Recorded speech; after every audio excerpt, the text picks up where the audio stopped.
Salut, c'est Raphaël Omar. Bienvenue dans Le Smoothie, votre podcast de préparation mentale. Je vous donne rendez-vous chaque mercredi pour partager ensemble un smoothie et voir quels sont les ingrédients nous permettant d'améliorer notre bien-être et nos performances. Belle écoute.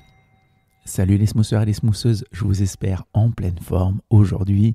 C'est le printemps déjà depuis quelques semaines. C'est peut-être le moment où certains smoothers ou smootheuses vont ressortir les baskets, ressortir le vélo, peut-être bientôt le maillot de bain ou la combinaison pour aller nager un petit peu dans des lacs. Et j'ai décidé de vous faire un smoothie sur les sports d'endurance. J'aime beaucoup les sports d'endurance et donc je voudrais faire un petit focus sur les bénéfices, les avantages, les vertus des sports d'endurance, en tout cas. 5 bénéfices que moi j'apprécie dans ces sports d'endurance. Alors je vous les présente, il n'y a pas d'ordre de préférence, il n'y a pas d'ordre d'importance, et puis faites-moi des retours. Allez, premier bénéfice que je voudrais vous présenter, c'est la pleine conscience. On est très très bon pour ruminer le passé, on est très bon pour se projeter dans le présent, et c'est vrai que l'endurance peut être l'occasion de se concentrer sur le moment présent.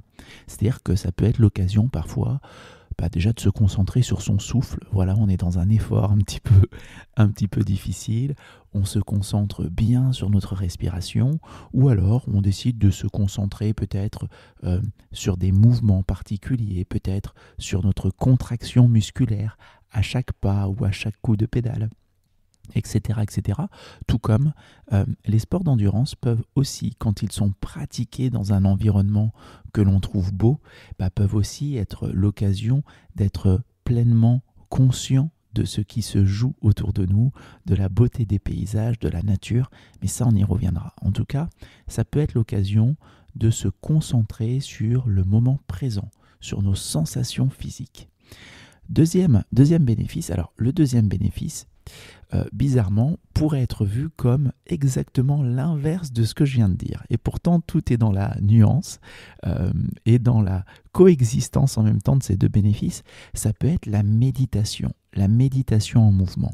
Alors, je viens de vous dire que le premier bénéfice était d'être très ancré dans le présent, très ancré dans mon corps, dans mes sensations physiques, peut-être dans mes angles de course à pied, etc.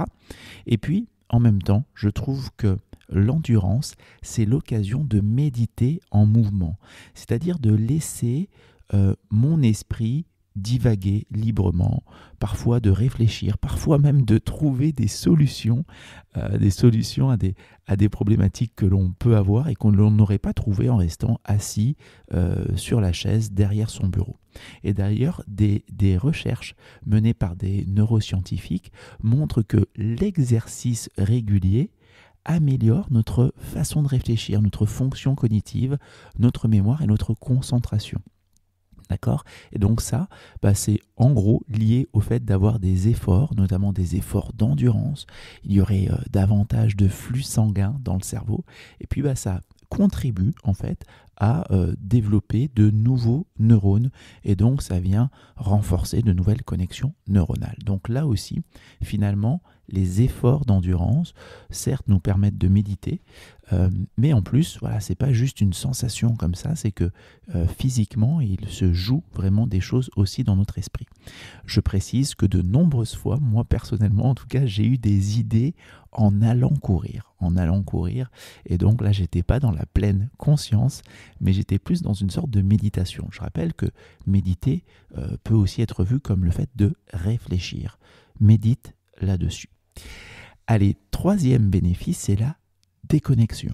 La déconnexion, dans ces moments-là, on peut être, si on le souhaite, il faut encore le vouloir, mais on peut être complètement déconnecté du monde digital notamment. C'est-à-dire que on peut très bien se dire, tiens, là je pars courir pour 1 heure, 2 heures, 3 heures. Alors, pour 3 heures ou 2 heures, même 1 heure, bien entendu qu'on peut aussi faire de la marche avec. On n'est pas obligé de ne faire que de la course à pied. On peut partir pédaler 2-3 heures et donc se dire, je pars sans mon téléphone ou je pars avec mon téléphone, mais en mode avion et je ne l'allumerai que si j'en ai besoin. Et ces moments de déconnexion sont quand même très rares. Demandez-vous quand est-ce que pour la dernière fois, en journée, vous vous êtes coupé de votre téléphone pendant 2-3 heures. Et je trouve que ce sont des moments rares.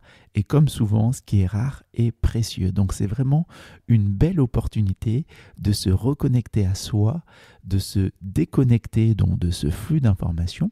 Et puis ça peut être quand on a la chance de pratiquer ce sport d'endurance en extérieur, peut-être dans un parc, peut-être dans un lieu ou en pleine nature, c'est aussi l'occasion de se reconnecter à la nature. Et je vous invite, si vous ne l'avez pas écouté ou si vous l'avez écouté il y a très longtemps, à aller faire un tour du côté de l'épisode numéro 15, donc ça ne nous rajeunit pas, sur la biophilie et notamment cette connexion à la nature, cette connexion au vivant.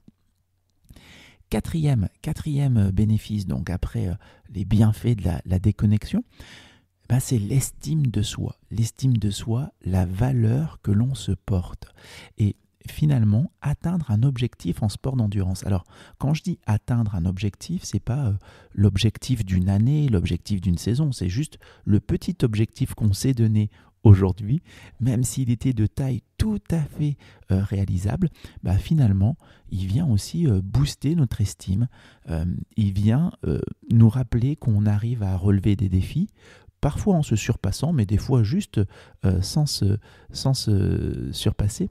Et il est intéressant de voir aussi que lorsqu'on atteint un objectif, on libère certaines hormones, j'ai fait la liaison, certaines hormones, telles que la dopamine, par exemple, qu'on appelle très souvent l'hormone de la récompense. Et donc, ça nous procure une sensation de plaisir, de satisfaction. Ça vient nous donner envie de recommencer et de se dire, allez tiens, dans quelques jours, on remet ça, j'irai de nouveau courir ou de nouveau nager ou pédaler ou varier les plaisirs, du moment qu'on reste un peu dans cette logique d'endurance, en tout cas par rapport au smoothie du jour. Et ça développe donc aussi notre estime, c'est-à-dire la valeur que l'on s'attribue. Donc voilà, je trouve aussi que c'est intéressant de voir à quel point l'endurance m'apporte de l'estime, m'apporte de la confiance, me donne d'une manière générale une meilleure perception de moi-même. Et donc, j'ai plus confiance dans ma capacité de relever tel ou tel défi. Cinquième et dernier bénéfice que je veux vous partager aujourd'hui, c'est qu'en pratiquant les sports d'endurance, on se connaît mieux.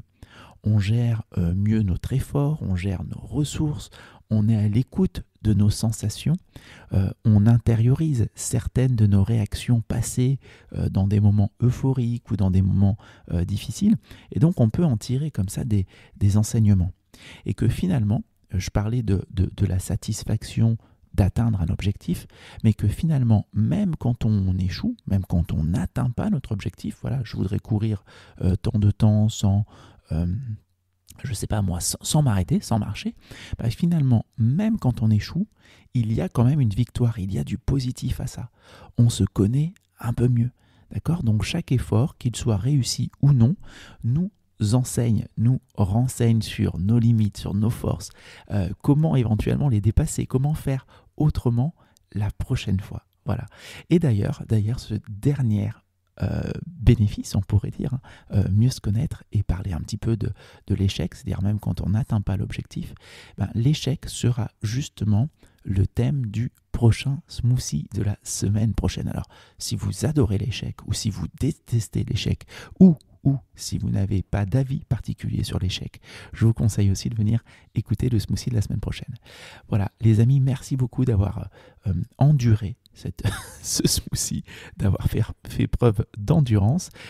Et donc, pour conclure, les sports d'endurance sont vraiment une très belle occasion, une magnifique occasion de se faire du bien, d'en apprendre plus sur notre corps, d'en apprendre plus sur notre esprit, d'explorer un peu les profondeurs de notre esprit. Et si vous voyez d'autres bénéfices, n'hésitez pas à me le dire sur LinkedIn ou par mail ou directement sur le formulaire de mon site raphaelhoma.com. Et puis, si vous avez autour de vous des amis qui pratiquent les sports d'endurance ou ou qui pourraient être tentés par la découverte de cet univers, n'hésitez surtout pas à leur partager ce smoothie. Un très très grand merci et à la semaine prochaine. Salut! Merci d'avoir écouté cet épisode jusqu'au bout. Ce smoothie vous a plu? Alors partagez-le avec des proches ou mettez-nous la note de 5 étoiles sur votre plateforme d'écoute. Et si vous le souhaitez, poursuivons la dégustation de smoothie ou échangeons sur les réseaux. Je serai ravi d'avoir vos retours et vos questions.